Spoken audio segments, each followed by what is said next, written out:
What's up, everyone? Welcome to Program Your Remote. Today we're going to be taking a look at how to change the cabin air filter in a 2021 Mazda 3. Like I said, this is a 21 Mazda 3 here, but it will be the same on a few different years. So our cabin air filter is going to be located behind the glove box. In order to get to it, we need to open the glove box.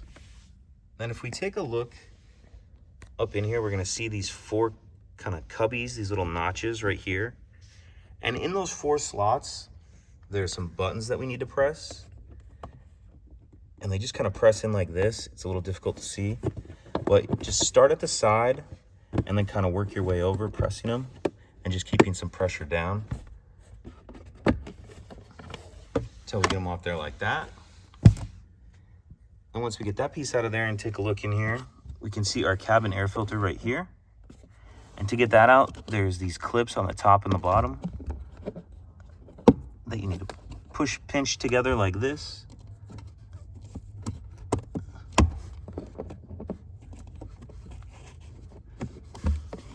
And then once you get that started, it'll just come out.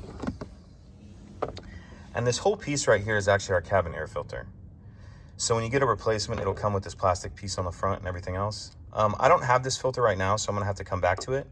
But when you get your new one and you're installing it, you wanna make sure that you have this arrow. Let's see if the camera will pick that up. It says arrow and airflow. You want that pointing down. So airflow going down.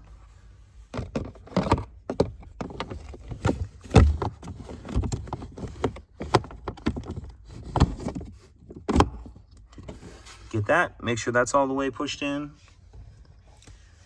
Then we'll grab that first cover we took off. And what you want to do is we're going to start the bottom part in first, these four. And then this top piece will just snap in like that. And that's it. Pretty simple. If you have any questions, please let me know. If you could take a second to like and subscribe, it helps us out, and I'd appreciate it. Thank you.